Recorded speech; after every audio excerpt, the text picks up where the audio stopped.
Good morning friends.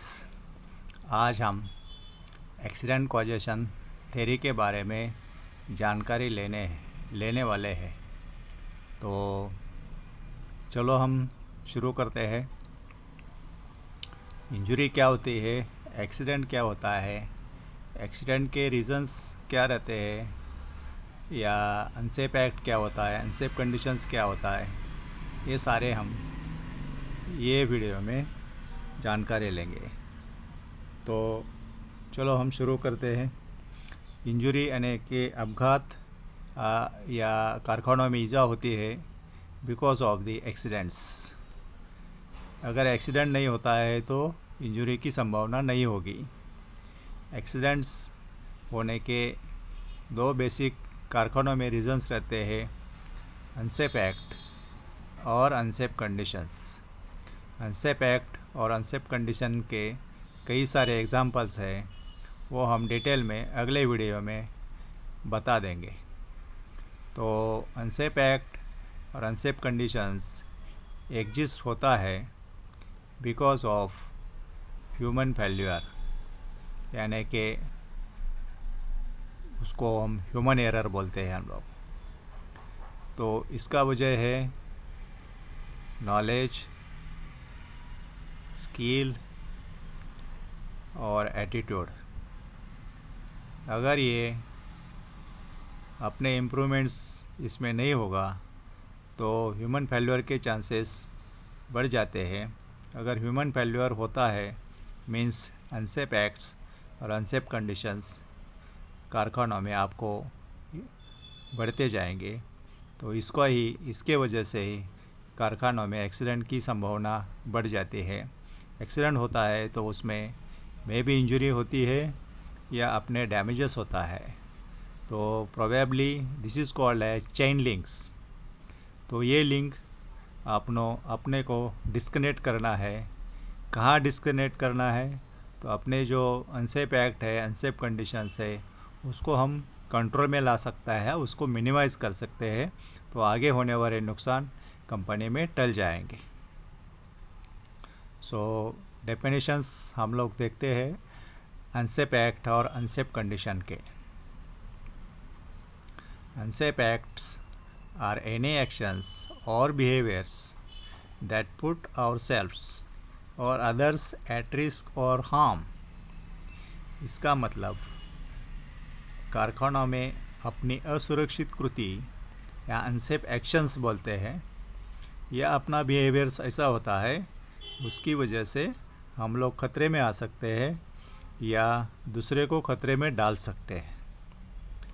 Example के तौर में बता देना है तो using of improper tools, failing to wear proper personal protective equipments और simply being carelessness on the job. इसको डिटेल में जाना है तो आप काम करने समय आप इम्प्रॉपर टूल्स यूज़ करना है, या आप पीपीई दिया है लेकिन उसको प्रॉपर आप यूज़ नहीं करते हो, या सिंपली अपना काम के करने के टाइम्स आपका ध्यान नहीं है, या आप काम कर रहे हैं लेकिन अपना ध्यान दूसरी जगह में है। तो these all comes under the unsafe acts. What is unsafe condition? Unsafe conditions are hazards that have the potential to cause injury or death to an employees। इसका मतलब ऐसे कंडीशंस या परिस्थिति निर्माण होती है उसमें से ज़्यादा प्रोबेबिलिटी एक्सीडेंट होने की रहती है या फैटेलिटी भी हो सकते हैं। तो ये आपको कारखानों में टालना ज़रूरी है। Some of the examples which includes uncovered hole या drain, blocking of the pathway या gangways, contaminated floors, chemical spillage या unguarded machinery। मतलब अपना जो फ्लोर होल्स रहते हैं उसको कवर नहीं किया है, या ड्रेन है लेकिन उसको ढक्कन नहीं डाला है। ब्लॉकिंग ऑफ द पाथवेज यानी कि जाने आने के रास्ते में सामान पड़ा है या कुछ ऐसे वस्तुएं रखी है, वो ऑब्स्टेकल बन जाता है। या कंटामिनेटेड फ्लोर यानी कि कोई ऑयल गिरा है या कूलेंट गिरा है तो या केमिकल गिरा है, उसमें से स्लिप एंड फॉल के चांसेस बढ़ जाते हैं। या कोई मशीनरी है या मूविंग इक्विपमेंट है लेकिन उसको प्रॉपरली गार्ड नहीं किया है, ये सारे एग्जांपल अनसेफ कंडीशन में आते हैं। अपने H.W. हेनरिच नामक एक साइंटिस्ट, सेफ्टी साइंटिस्ट हुए थे। उन्होंने कई सारे कंक्लूजन्स निकाले हैं after the analysis of insurance cases.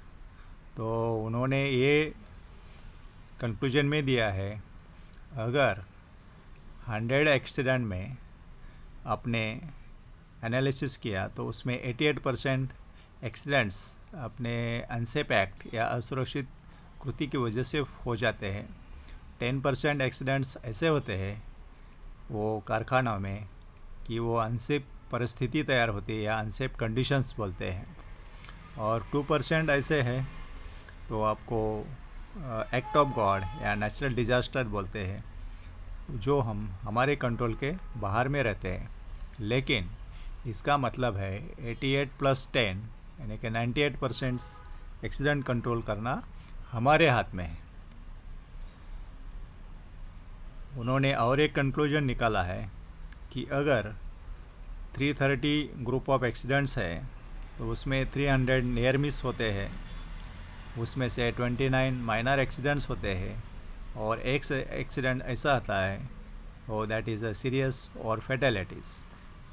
तो इसमें ये हम कंक्लूजन निकाल सकते हैं कि हमको आगे होने वाले एक्सीडेंट्स टालना है, या माइनर एक्सीडेंट्स टालना है, या मेजर टालना है, या सीरियस टालना है, तो उसको नियर मिसेस अपना बेस रहता है और उसको हम टालना ज़रूरी है। इसलिए नियर मिस के रिपोर्टिंग होना है, नियर मिस ढूंढना है, अगर उसको उसका एनालिसिस करके उस पर हम कंट्रोल कर सकते हैं ताकि आगे कंपनी को नुकसान नहीं होगा। Thank you very much. अगले वीडियो देखने के लिए सबको रिक्वेस्ट है कि अपने चैनल को लाइक करो, शेयर करो, सब्सक्राइब करो, और आपको अच्छा लगा तो कमेंट्स करो। Thank you very much. जय हिंद, जय महाराष्ट्र।